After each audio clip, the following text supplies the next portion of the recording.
17,874 কোটি টাকা ঋণ নিছে বাংলাদেশ। এটার আউটপুটটা কি রামপালের? এখন আপনার সাথে আমাদের এখন রামপালের আউটপুটটা কি? এই যে আপনারা এত হাজার কোটি টাকার কি করলেন, একটা প্রজেক্ট করলেন, এটা আউটপুটটা কি পেয়েছেন? এটা তো যুক্তি হলো না। তুষার ভাই, এখানে বিতর্ক প্রতিযোগিতা আসে না, এটা বিতর্কই তো। না, এটা বিতর্ক। বিতর্ক সমালোচনা করার মতো যোগ্যতা এনার নেই। ইনি নিউজ রুমে বসে কিছু উস্কানিমূলক মন্তব্য করতে এসেছেন। গত 1.5 দশকে বাংলাদেশে বিদ্যুৎ উৎপাদন ব্যবস্থা ঘুরে দাঁড়াতে পারল না। দেশে লোডশেডিং প্রায় এক প্রকার শিল্পের পর্যায়ে পৌঁছে গেছে।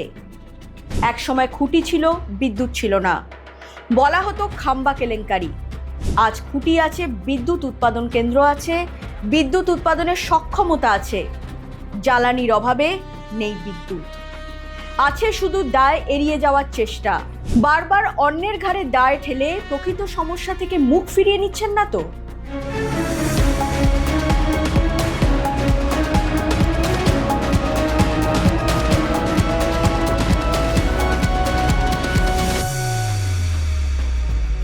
বাংলাদেশ প্রায় প্রতিদিন রেকর্ড গড়ার দোরগোড়ায় পৌঁছে যাচ্ছে। তবে অলিম্পিক, ক্রিকেট, ফুটবলে নয়, লোডশেডিংয়ে রেকর্ড। গত 10ই অগাস্ট দেশ জুড়ে লোডশেডিংয়ের মাত্রা পৌঁছে গিয়েছিল 3,757 মেগাওয়াটে। দেশের দৈনিক বিদ্যুৎ চাহিদা যেখানে 15 থেকে 16,000 মেগাওয়াট। ভাবতে পারছেন সেখানে একদিনে 3,000-এর বেশি মেগাওয়াটের ঘাটতি। কতটা ভয়ঙ্কর পরিস্থিতি! দেশে যখন বিদ্যুতের জন্য হা হুতাশ বাড়ছে, ঠিক সেই সময় রামপাল বিদ্যুৎ উৎপাদন কেন্দ্র নিয়ে চুলচেরা বিশ্লেষণ শুরু হয়েছে। কোনো গঠনমূলক আলোচনা নয়, সেই দায় ঠেলার চেষ্টা। এখন প্রশ্ন, রামপাল বিদ্যুৎ উৎপাদন কেন্দ্র নিয়ে এত গা জ্বালা কেন? কারণ রামপাল তাপবিদ্যুৎ কেন্দ্রের সঙ্গে জুড়ে রয়েছে ভারতের নাম। ভারত বাংলাদেশ যৌথ প্রকল্পে তৈরি রামপাল তাপবিদ্যুৎ কেন্দ্র। জ্বালানি সংকটে ভোগান্তি বেড়েছে রামপালেও। কিভাবে সমস্যার সমাধান সম্ভব সেদিকে না তাকিয়ে ভারতের ঘাড়ে সব দোষ ঠেলে দেওয়ার চেষ্টা শুরু হয়েছে। ভাবখানা এমন যেন ভারতই গোটা বাংলাদেশ জুড়ে বিদ্যুৎ সরবরাহ করছে। 20,000 কোটি টাকা ব্যয় তৈরি 1,320 মেগাওয়াট ক্ষমতা সম্পন্ন রামপাল বিদ্যুৎ কেন্দ্র। গত 14ই জানুয়ারি এই কেন্দ্রে বিদ্যুৎ উৎপাদন বন্ধ হয়ে যায়। বর্তমান সরকারের প্রথম 6 মাসে কয়লা, শ্রমিক সংকট ও যান্ত্রিক ত্রুটির কারণে বারবার থমকে গিয়েছে রামপালে বিদ্যুৎ উৎপাদন। তীব্র গরমে রামপালেও বিদ্যুৎ উৎপাদন ঘাটতি দেখা গিয়েছে। কারণটা সেই একই, জ্বালানির অভাব। কিন্তু ভারত বিরোধীরা শাক দিয়ে মাছ ঢাকার চেষ্টায় দেশের সাধারণ মানুষকে বোঝানোর চেষ্টা করছেন ভারত বিদ্যুৎ চুরি করে নিয়ে যাচ্ছে। যেমন আর কি 7 সিস্টার্সের জন্য বাংলাদেশ থেকে তেল গ্যাস চুরি করে নিয়ে যায়। কয়লার অভাবের মতো বিষয়টিকে ঢেকে দেওয়া হচ্ছে দিব্যি। অথচ এই রামপাল বিদ্যুৎ উৎপাদন কেন্দ্র স্থাপনে প্রায় 19,000 কোটি টাকা ঋণ এসেছে ভারত থেকেই। প্রায় $1.60 বিলিয়ন ঋণ হিসেবে দিয়েছে Exim bank of India. 1.60 billion মানে বাংলাদেশি মুদ্রায় 19,000 কোটি টাকারও বেশি। গত অর্থ বছরে রামপাল কেন্দ্রে 8,126 মিলিয়ন ইউনিট বিদ্যুৎ উৎপাদন হয়েছে। এর ঠিক 1 বছর আগে উৎপাদন ছিল 5,424 মিলিয়ন ইউনিট। 2টা ইউনিট আছে আমাদের এখানে 660 মেগাওয়াট করে। 2 মাসে আমার বাংলাদেশের হাইয়েস্ট জেনারেশন করেছে। আমরা 740 মিলিয়ন ইউনিট করেছে নভেম্বর মাসে, আর এই ডিসেম্বর মাসে আমার এটা 682 মিলিয়ন ইউনিট হয়েছে, যার মধ্যে এক্সপোর্ট জেনারেশন আমার 640 মিলিয়ন ইউনিট হয়েছে।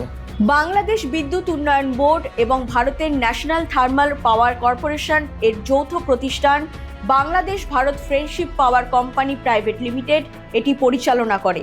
কেন্দ্রটিতে কয়লা মজুতের সক্ষমতা রয়েছে 3 মাসের।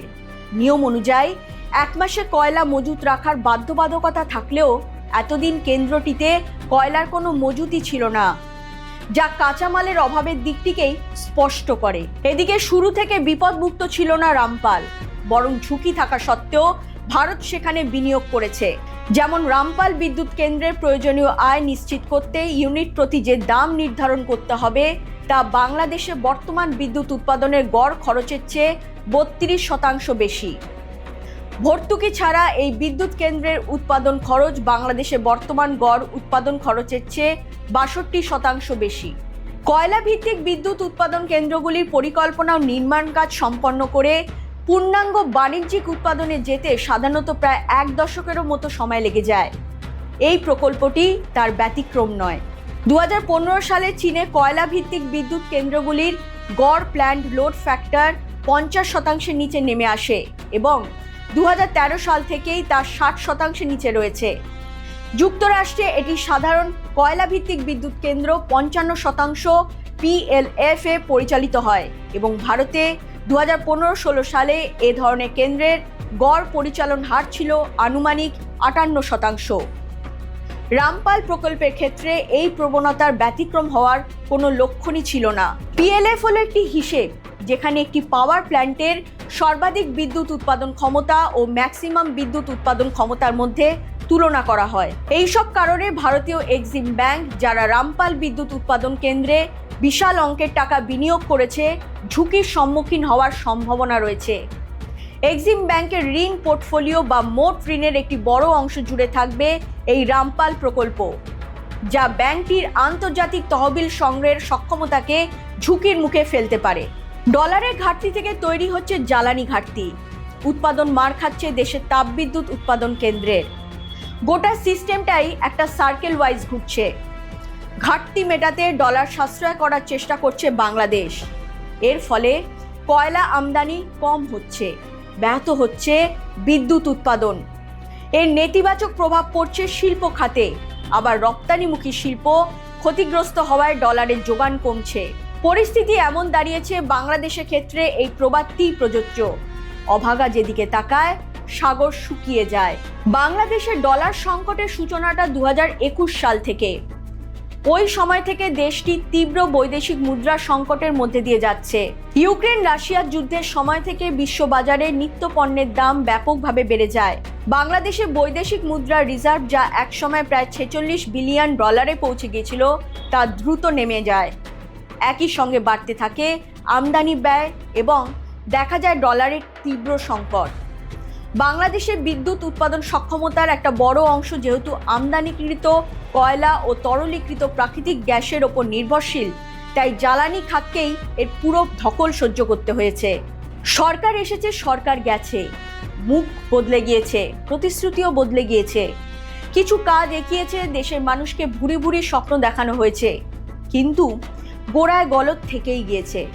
গতবারে বিএনপি সরকারের আমলে পাড়ায় পাড়ায় খাম্বা বসেছে, কিন্তু বৈদ্যুতিক তার জোড়েনি। আওয়ামী লীগের আমলে কুইক রেন্টাল হয়েছে, রেন্টাল বিদ্যুৎ কেন্দ্র স্থাপন হয়েছে, কিন্তু বিদ্যুতের ঘাটতি সেই থেকেই গিয়েছে। দিনে দিনে জ্বালানি যোগানের সমস্যা প্রবল হয়েছে। এই কুইক রেন্টাল কেন্দ্রের মূল বৈশিষ্ট্য ছিল বেসরকারি সহায়তায় দ্রুত বিদ্যুৎ কেন্দ্র স্থাপন এবং দ্রুত বিদ্যুৎ উৎপাদন। বেসরকারি প্রতিষ্ঠানে বিদ্যুৎ কেন্দ্র থেকে নির্দিষ্ট মেয়াদের চুক্তিতে সরকার বিদ্যুৎ কেনে, অর্থাৎ কেন্দ্রটি সরকারের নয়, চুক্তি অনুযায়ী ওই কেন্দ্রের উৎপাদিত বিদ্যুৎ সরকার নেয়। সেই সঙ্গে বেড়েছে ক্যাপাসিটি চার্জ।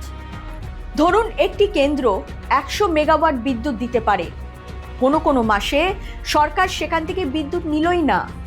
তারপরেও চুক্তি অনুযায়ী কেন্দ্রটি চালু রাখার জন্য নির্দিষ্ট টাকা দিতে হবে, যেমন মেইনটেনেন্স চার্জ। একেই ক্যাপাসিটি চার্জ হিসেবে তুলে ধরা হয়। এদিকে দেশে প্রযুক্তির অভাবে প্রাকৃতিক গ্যাস উত্তোলনও কমছে। সব মিলিয়ে বাংলাদেশে এক জগা খিচুড়ি অবস্থা। নিজেদের ভুল ভ্রান্তি ঢাকতে যত দোষ নন্দ ঘোষের মতো দায় ঠেলে দেওয়ার চেষ্টা ভারতের দিকেই। এরকম আরও খবর পেতে নজর রাখুন জিও পালস টিভিতে। লাইক করুন, শেয়ার করুন, সাবস্ক্রাইব করুন জিও পালস টিভি।